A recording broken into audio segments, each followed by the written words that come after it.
Well met. Welcome to installment 4 of Philosophy Souls. There have been a few changes because I'm still adding podcast content from Monad of Creation to this YouTube channel. That being said, the episode I'm overlaying to some Dark Souls gameplay is called The Paradox of Intelligence. And in Dark Souls 1, there are many ways to play the game.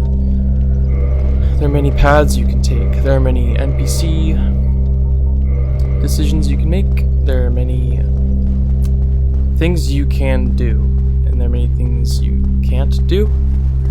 As well as important decisions to make. And those important decisions you do make, whether it's do I R1 this enemy or R2 them? Do I running R1 them? Or do I kick them? Do I ignore this enemy? Do I run past this enemy? Do I parry, strafe, roll? Do I throw a bomb at this fallen angel named Guinevere? Do I let her live and join teams with her? Who knows? So, I'm going to lay out what I think in a few short minutes Paradox Intelligence means to Dark Souls players. You know, after you finish a first playthrough, you might want to jump into challenge running. And do I want to do no-hit? Do I want to do speedruns? Do I want to do creative meme runs? Do I want to do minimum level weapon runs, where I only level up the required strength, dexterity, faith, intelligence, yada yada stats, whatever. Minimum requirements for a weapon, and level up nothing else. Do I want to do a soul level 1 run where I don't level up anything at all, and then use the best weapons available? Or do I want to do soul level 1 run, use the best weapons available, and no stamina buffs, no resins, no damage buffs? Or do I want to use soul level 1, all the buffs, all the resins, RTSR, Red Tearstone Ring, all the power-up items, but no upgrades? Or do I want to use a Kestis and do fat roll only at soul level 1? Or maybe just no upgrades and all the leveling you want to do? There are a lot of creative decisions you can make, and within those creative decisions you can intertwine decisions based in intellect and optimization. You can do things that are optimal, you can do things that are for the most efficiency. You know, you kill an NPC to be efficient, right? But, you know, depending on the perspective, was the efficient decision beneficial or negative for the NPC you acted upon with your jumping Great Club R2 attack? So these are things to think about. And after you finish a first playthrough, or during your first playthrough, or on your 100th playthrough, there's so much to do in Dark Souls, and intelligence has a lot to do with it, especially if you're running into build. But yeah, that's it. Enjoy the podcast episode from Monad of Creation. You can go to my Twitch channel, HegoDamask144. It's in the description. You can join the Eternal Monad of Creation Discord membership Shield server. No foolishness as known. You can do whatever you want. It's up to you, and your intelligence is probably driving your choice, what you care to do. So, enjoy the episode, enjoy some Dark Souls. We went to the Painted World today, so enjoy.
Force works in mysterious ways is to admit one's ignorance.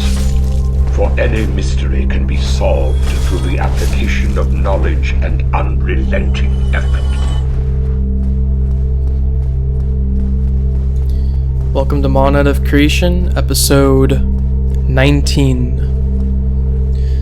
If you have not listened to episode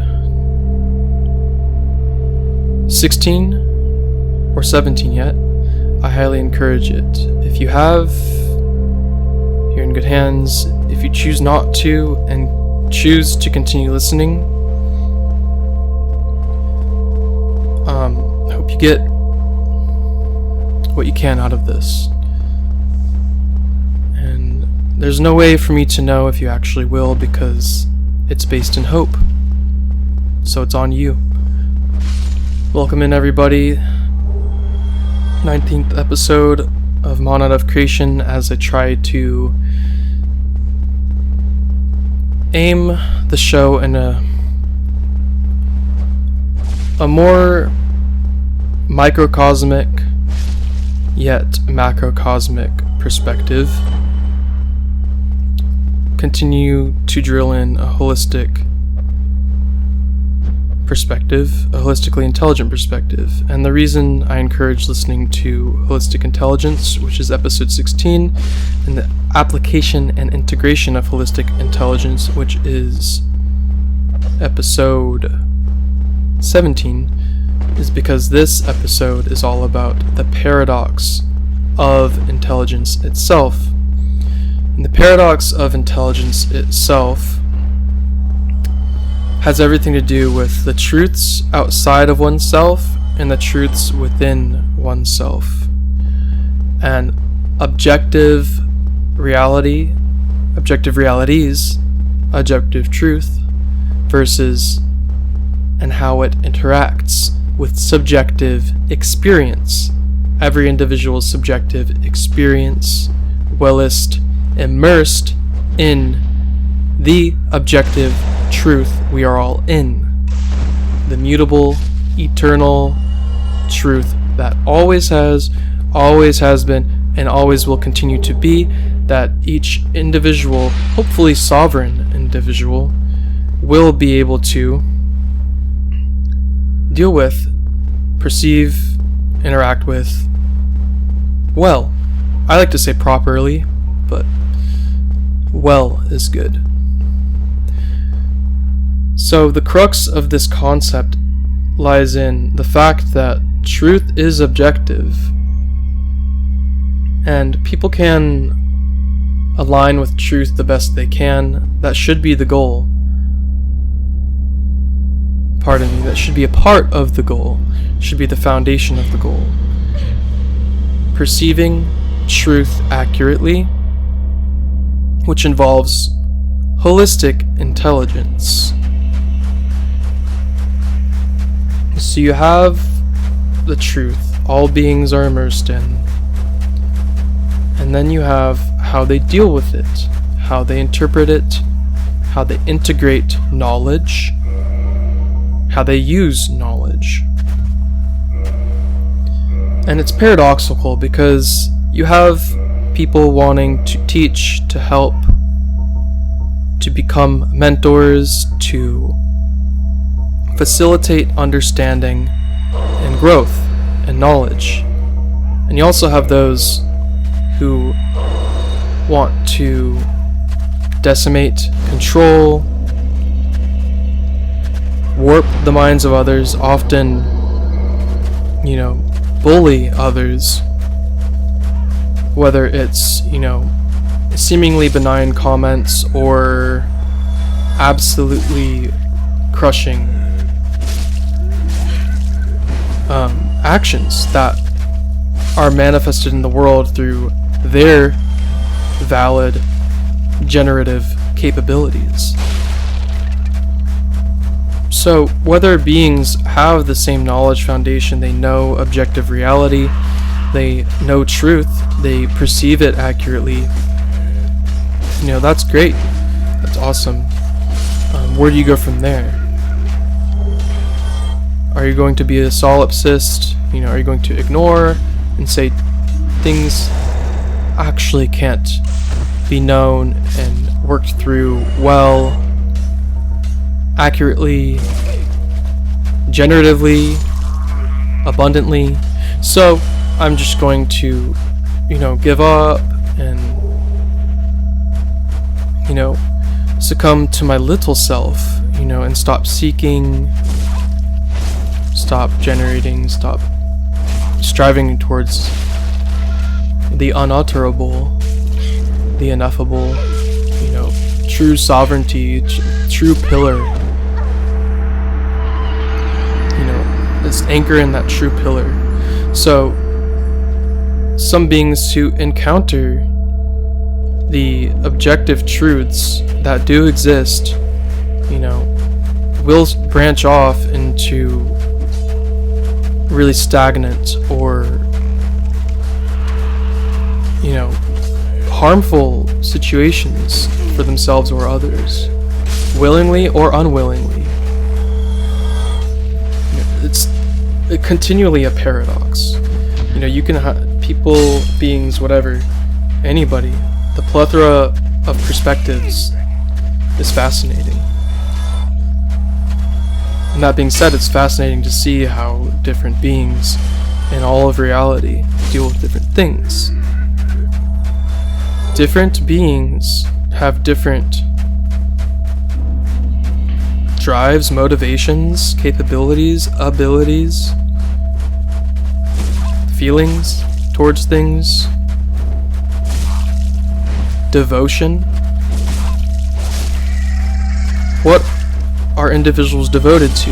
What do they care about? That's what I said, this builds. That's what I said in episode 16 and 17, this builds. What do you care about, right? So what are you devoted to? So no matter how enlightened or aware and accurately perceiving reality beings are,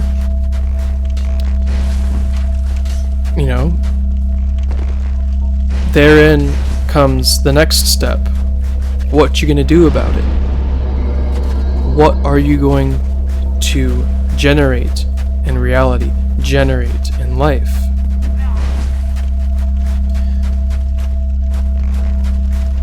And many teachers who step into giving information have typically an agenda. And the agenda for a genuine teacher, a genuine messenger, someone who's actually a messenger of truth, abundance, and evolution. The list could go on. Those are the main things. They all need unconditional love to flourish well. But the agenda for a true teacher should be to build and create. This goes back to episode 1. My initial statement. A true teacher creates and builds sovereign beings who also can, if they choose to, who also can teach and transmit abundant, generative, evolutionary principles, knowledge, and wisdom to others with the same potency, or potency that strives for similar power based in unconditional love. And so what I did with that there, I energetically took that thought and took it down that path of teachers building teachers, messengers building messengers, and ultimately they're all leaders. But the service and devotion is towards truth and unconditional love, which is care. It's unconditional because you innately, inherently love all creation. And sure, the creator, the ineffable, unutterable creator of all, which really is irrelevant when a system is functioning so improperly. that you can really translate things into basic psychology and have similar results. You know, whether you think there is a knowable or unknowable creator, or no creator, and everything's random, we're all in human bodies. We all have minds and hearts and need to operate the flow properly. The big if, right? If you seek evolution and abundance for yourself, and inherently when you seek evolution and abundance for yourself, that transmits out into the world. Another prerequisite, if it's in accordance with devotion to truth, love, and accurate, proper action. That's one path, you know, people can take. And that's, you know, I will say, you know, I could use the word biased for this, but it's what I have the most experiential knowledge in, and I am being a little candid in this transmission. In doing so, simply by admitting that it's biased, but it's based in experiential knowledge, and that experiential knowledge happens to be quite neutral, but devoted to truth and love. That's just one small path you can take. You know, there is a plethora of perspectives, plethora of beings, lives, so many different types of things in the totality of reality, which seems to be at this point very many realities immersed in one immutable truth. So, I mean, there's so many paths you can take. You know, if someone comes to perceiving, well, with proper intelligence, you know, seeking, finding things, everything is true. It's all true. What if I told you that? It's all true. All paths, all spiritual paths are true in terms of objectively existing, being a part of reality. You know, reality, truth, it's all it is, all it ever has been. Okay, so what comes next? You're perceiving it, right? With this work, at this point in the show, it's time to start looking at the nitty-gritty of things and move beyond basic perception, basic, you know, objective truths that could be proven with, you know, contemporary methods, contemporary things, contemporary perspectives, contemporary behavior. Because, you know, I, the messenger, also seek evolution and abundance for myself, and I seek evolution and abundance for others. And what Mana of Creation, this work, has done so far, if I keep repeating truth is all that is and all that ever has been, and if I keep repeating, you know, three-dimensional reality, specifically those realities, you know, those truths, if I just keep repeating for my whole life, it's objective, you should probably seek it and find out what things are, find out what you are, you know, and keep seeking, keep growing. It's just it could be an endless cyclone of that, and that's not the best. You know, as I grow, everyone else will grow. As I grow, I'm not going to stay where I was 3 years ago. Not gonna happen. So it's stepwise progression. And intelligence is paradoxical because depending on how you're flowing with your anatomy, it totally dictates. You know, most things, as we said, the paradox here is it's equally true that intelligent beings can manifest equally true results and generate equally true things in the world. The paradox for beings who really have a heart is that, the ugly things in the world, the ugliest thing in the world that you could ever think of right now is true. As long as you're not delusional and creating story. Another topic there. Story. As long as you're not creating story, the ugliest thing in the world is objective. It's true. It needs to be known for a true seeker. What do you do next? This is where the paradox comes in.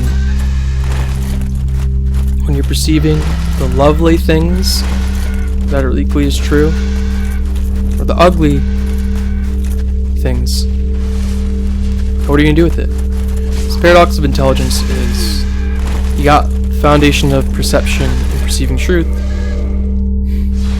It doesn't imply good or bad. It doesn't imply good or evil. It doesn't imply shame. It doesn't imply any of those things.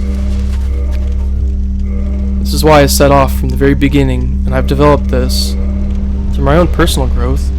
Now I really know to a core why I didn't align with rigidity in terms of morality. Of course, anything immoral is the way to go. But if you're rigid about it, especially in the teachings, it can facilitate shame, dissonance, and really ungrounded anger in many cases. And grounded anger isn't anger at all, it's disgust. So if you're intuitive and you're running, let's run with disgust, okay? We're disgusted with the world. We'll do two lessons, like a bunch of lessons in one. Alright, but the general thing is paradox of intelligence. If you're running that disgust feeling through your heart, you're running it through, your generative principles of the right brain, which is typically the intuition, the soul, the creative, and then you're running it through your rigid left brain, your intellect. That anger is going to get very lost in over analytics, and it's going to harden and calcify into something that is not truly the best. This is a glimpse of lessons to come that I do plan on developing and teaching. If you take that disgust from your heart, both of these paths are equally aware in their knowledge foundation, and then you run it through your left brain, which is the analytical, logical, and then you run that disgust from your heart through your left brain to your right brain, which is the generative, typically creative, soulful, receptive. Any putrid idea you had when it was running through the logical side, that anger, it's gonna be softened, malleable, and holistically recalibrated in the right brain, coming back into your heart center. For this example, I don't even want to dwell on this dynamic just yet. It needs to be fleshed out more in its own episode. But that's the general basic process of knowing things, knowing truth, being disgusted, and either being totally service to little self and, decimating worlds, or service to the unutterable, to truth, to unconditional, unrelenting love, and being a little more malleable, a little more flexible, a little more realistic and adaptive to the surroundings, and placing your time and attention to where it's effective and powerful. So this is very poetic, I'm highly aware of that, very high frequency, hard to interpret in some cases. And maybe it's because, yeah, it's a little artistic and it's got a little spark of that in the transmissions. Nonetheless, it's of no consequence. Truth is immutable, uncompromising, and the laws of it all,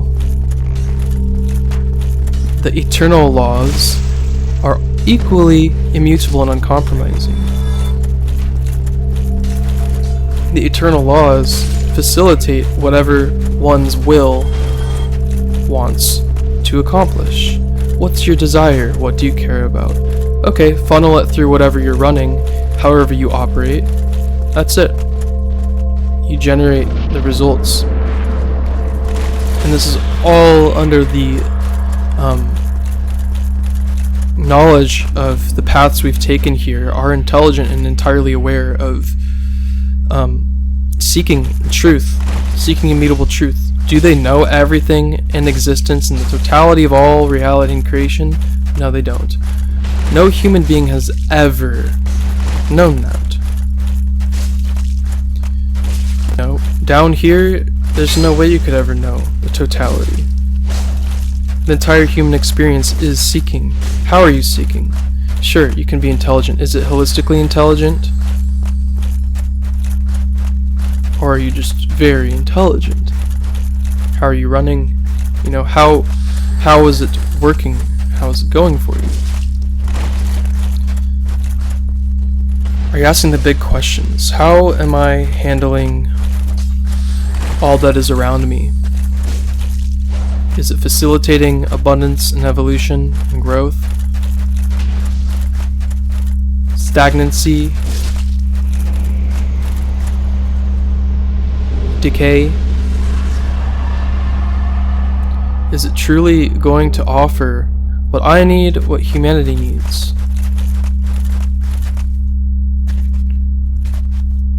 So, intelligence is a gift, you know, it's a very, very good gift. Awareness, you know, seeking.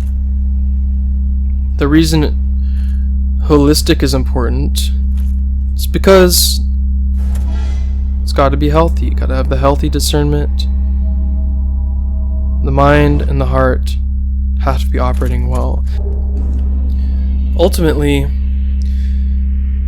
desires, intuitive sparks, passions, what drives one, generates from the heart, you know, the soul.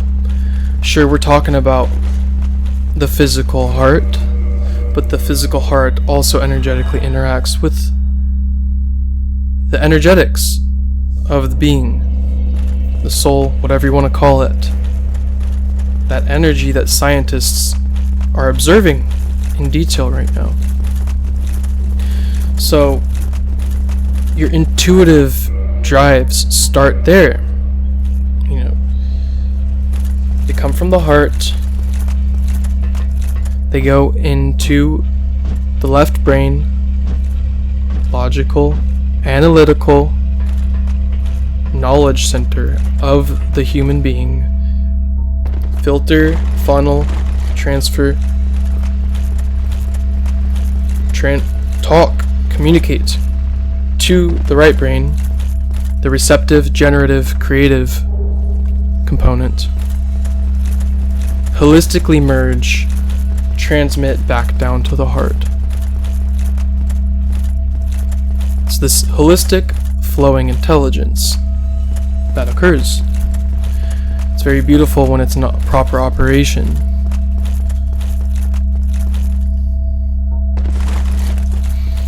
And of course, I don't need to say this. I've been told I don't need to say this. And it's true that I don't need to say this, but I like to. You could go on. I mean, this happens to apply to the paradox of intelligence. You could go on and say that I'm a know-it-all. I think I know everything. I absolutely do not. I think I know nothing. Practically, on a percentage scale, in terms of all reality, I'd wager I know a speck. I don't think on a pie chart you could even see the percentage of what I do know. because it's sad that I have strong knowledge through experiential knowledge, observation, and study, supplemental study, very healthy supplemental study, of how a proper human being functions. You know, I have had a schizophrenic, murderous person in my life, who I deeply analyzed, going back into my past, looking at what they absorbed, put into themselves, and how they stepped into that type of operation. I have looked at narcissists in my path. I have looked at abundant, generative, constantly evolving, wealthy people. Wealthy in mind and heart, healthy in the transcendence of duality and polarization. Sure, it's my perspective, but I know that my perspective is a part of the immutable objective truth we're all immersed in, all reality. So, therein lies the big question beings might often have with my work. Is it in alignment with objective truth? That's up to you to figure out and decide. Once again, this falls under the paradox of intelligence. I revere objectivity and truth very highly. You know, do I revere the alignment? Am I devoted to the alignment with objective truth? No, I'm not, because once again, I'm an individual, eternal self in the objective truth. So if I just simply align with objective truth, and that's all I align with, I'm just perceiving really well, I'm very aware, and that's it. What am I building upon it? What am I building? Okay? Am I devoted to something? Do I care about things? What is driving my will? What is driving my passions? What is driving where I place my time and attention? What is driving my choices? These are the questions that need to be asked by anyone who is a being. Anyone who is a being. I'm talking about anyone. You're probably a being if you're anyone. These need to be asked constantly if someone's a true seeker. Surely if someone claims to unconditionally love or care. So the paradox of intelligence comes back to really the paradox of existence, because existence could not be observed if there was no intelligence to be had. It's the paradox of life, the paradox of reality, paradox of almost anything any being anywhere at any time could ever think of. Intelligence could be anywhere from that of a dog who's totally intuitively drawn to walk into a slaughterhouse just because they preferred a certain type of arbitrary taste in their dog food over another, and they wanted that dog food to rule their lives, so they intuitively just followed that dog food to the slaughterhouse, right? Totally run by intuition, which was not flowing properly or holistically intelligently in their being. And yes, the metaphor here is that that dog was a human being. Or you're, let's say, a wolf, and you're planning an engaged detachment, accurate analysis of all that is and all that ever has been, and you're weighing what you care about, what you truly want to see happen in life, in the world, and you find out that the dog food that you for 1 second were at one point intuitively drawn towards, just based off of an arbitrary preference, yeah, that dog food is tainted and it's actually a trap. I'm gonna go get that, whatever, squirrel out in the forest, whatever, some real meat, some real substance in life. And you're running your heart-based intelligence through your healthy, discerning, logical, and analytical mind, which is holistically communicating with your receptive right brain generative capabilities back into your heart space.